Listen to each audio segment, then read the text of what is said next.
Voici un agent aléatoire explorant l'espace d'état d'un casse-tête de blocs glissants. Le casse-tête s'appelle Klotsky. Ces casse-têtes de blocs sont assez courants, mais outre leur fonction de puzzle, ces blocs glissants définissent des graphes, modélisant des topologies complexes avec leurs sous-structures locales, ainsi que leur superstructure globale.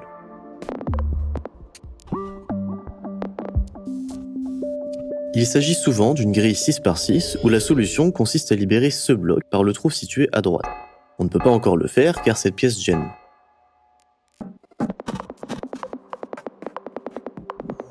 Représentons la position actuelle du puzzle par un nœud. Si on fait un mouvement sur le puzzle, on arrive à un nœud différent.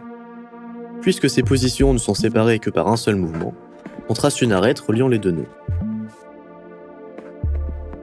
Chaque nœud est connecté à plusieurs autres, formant un labyrinthe de chemins. Vous pourriez commencer à vous demander, si on ajoute tous les nœuds, à quoi ressemblera le graphe. Peut-être qu'il possède une structure globale, comme une grille, ou peut-être que c'est un vrai sac de nœuds. Pour développer un peu d'intuition, voici d'abord quelques casse-têtes triviaux. Avec un seul bloc, il n'y a qu'un seul degré de liberté. Avec deux, on obtient le produit cartésien de leurs coordonnées, ce qui donne une grille. Chaque bloc définit un axe de mouvement différent. 3 blocs forment un réseau 3D. Et avec 4 degrés de liberté, le graphe s'étend naturellement à un hypercube. Mais cela devient plus amusant lorsque les pièces peuvent s'entrecroiser. Reprenons notre puzzle à 2 blocs, mais avec des blocs opposés les uns aux autres. Une partie de la structure de D n'est plus valide, représentant des éléments qui se chevauchent.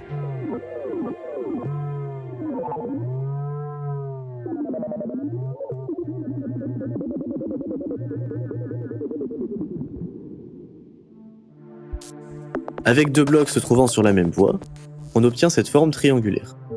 L'emplacement du bloc supérieur sert de limite au bloc inférieur. Avec un puzzle comme celui-ci, nous créons implicitement une structure homologue imaginaire correspondant aux états valides qui sont inaccessibles sans qu'aucun bloc ne passe par l'autre. 3 pièces qui s'entrecroisent forment toujours un cube, mais avec des zones excavées. Mais à mesure que le nombre de pièces augmente, la dimensionnalité du graphe a moins à voir avec le nombre de pièces et plus avec le nombre d'espaces vides. À titre d'exemple, ce puzzle représente un comportement plutôt intéressant. Si je l'étends complètement, remarquez qu'il possède une certaine superstructure globale, mais aussi, dans une petite partie du graphe, le comportement local présente également une structure assez régulière. C'est comme une petite variété euclidienne locale à 2 dimensions, soit 2 degrés de liberté. C'est parce que le casse-tête comporte 2 trous permettant le mouvement. Un axe caractérisé par le déplacement du trou supérieur, un axe pour le bas. Dans les cas extrêmes, ce ne sont pas les pièces qui bougent, mais plutôt les espaces vides qui définissent les degrés de liberté. Donc, quelque part entre le plateau plein et un plateau vide, on obtient des structures complexes d'intersections enchevêtrées entre les pièces. Voici l'un des puzzles avec lequel on a commencé. Sa superstructure est assez simple. Prenez un instant pour réfléchir à ce à quoi cela pourrait ressembler. Vous parviendrez peut-être à deviner sa forme d'après la disposition des pièces. Prêt ? De ce point de vue, le puzzle est presque symétrique. L'essentiel est de comprendre que ces 2 pièces restent verrouillées à l'un de ces 2 endroits. Elles peuvent se trouver soit à gauche de la barre rouge verticale, ou elles peuvent se trouver à sa droite. Une seule transition peut avoir lieu à la fois. Lorsque la barre rouge est levée, le bloc orange peut effectuer une transition, mais lorsqu'elle est abaissée, le bloc vert peut effectuer une transition. Il s'agit de la caractéristique déterminante de la superstructure du graphe. C'est un carré reliant 4 coins. Nous pouvons colorer les nœuds du graphique en fonction de la position du puzzle. Les nœuds de cette moitié ont le bloc vert à droite de la barre, et les nœuds de cette moitié ont le bloc orange à droite de la barre. Faisons le tour de ce graphique.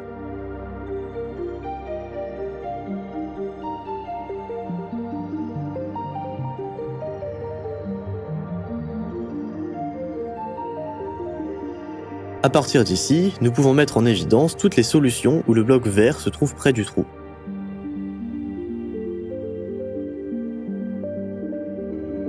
Sans surprise, ils sont tous dans le coin où le bloc vert est à droite de la barre.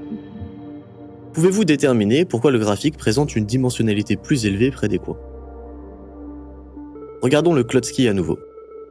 L'objectif est de retirer ce gros bloc qui se trouve au fond. C'est légèrement différent puisque les intersections n'ont pas de repère. Les blocs peuvent donc se déplacer librement latéralement. Comparé au puzzle précédent, celui-ci est beaucoup plus difficile. Je l'ai montré à un collègue après le travail, mais il ne voulait pas partir tant qu'il n'aurait pas trouvé la solution. Il a finalement réussi, à 23h. Il pensait que le plus difficile était de faire passer le bloc sous la barre horizontale. Au lieu de le résoudre moi-même, j'étais surtout intéressé de voir comment ça fonctionne en interne. Le plus difficile, c'est vraiment de faire passer le bloc sous la barre? La structure définie par ce puzzle, quelle est sa forme?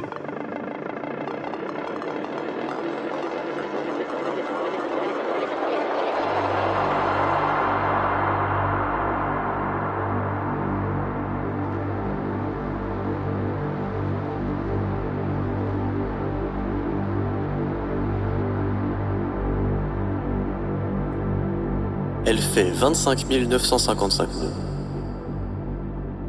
Le puzzle est symétrique, donc le graphe l'est aussi. Par exemple, si on prend cette position, le puzzle est le reflet miroir de ce nœud situé de l'autre côté. En tournant sur le côté, on observe une division approximative en deux moitiés. Ce nœud rouge, juste ici, est la position de départ. Et voici toutes les solutions où le carré se trouve en bas. Tous les nœuds de solution se trouvent sur la moitié opposée du graphe par rapport à la position de départ. En effectuant des mouvements aléatoires, à moins d'un grand coup de chance, on va probablement s'écraser dans ce sac dense de nœuds. En revenant au début, la seule alternative est de marcher sur l'une de ces lignes très fines pour atteindre l'autre rive. Cette ligne est le chemin le plus court vers une solution. Suivons-la.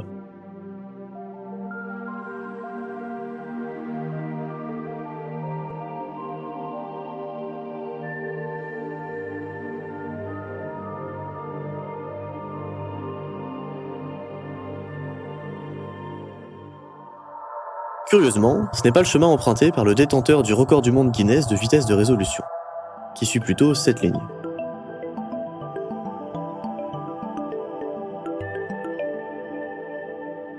Voyons voir si mon ami avait raison et si le plus difficile est de débloquer la barre horizontale. Mettons en évidence chaque nœud.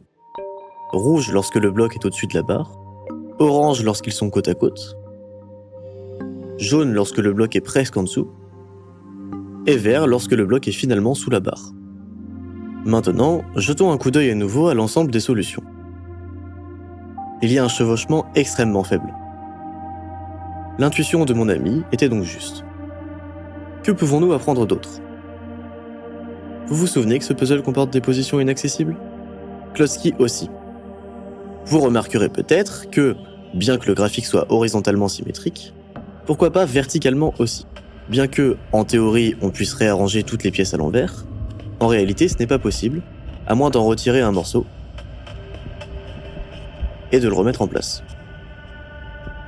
En ajoutant le plateau retourné et toutes les autres positions accessibles, on obtient notre graphique doublement symétrique.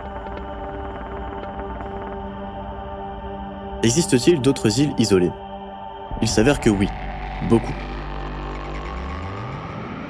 Voici la plus grande, avec seulement 248 nœuds. Il s'agit principalement d'un long chemin, avec quelques embranchements occasionnels. Alors, qu'est-ce qui rend ce puzzle difficile? On pourrait dire, par exemple, que c'est difficile parce que passer le bloc sous la barre est difficile. Ou que c'est difficile parce que passer d'une moitié à l'autre est difficile. Mais je pense qu'il se passe quelque chose de plus fondamental ici. Jetons un coup d'œil à une partie lointaine. Et sélectionnons une petite région de nœuds. Je vais vous montrer les plateaux pour tous ces nœuds. Mais estompés de sorte qu'on puisse voir que le motif commun. Tous les plateaux de cette sous-structure ont une chose en commun. Le bloc et la barre sont au centre. Cette structure locale est formée de deux trous, semblables à la grille 2D précédente. Mais si nous alignons les trous correctement, nous pouvons nous enfuir dans une sous-structure différente avec ses propres règles et sa propre organisation. Autrement dit, ce graphe ne peut être considéré comme une topologie unifiée unique, un cadre de règles global unique qui régit le puzzle dans son ensemble, mais plutôt une collection de sous-énigmes locales qui ont leur propre logique et leur propre forme, assemblées de façon lâche pour former un grand puzzle.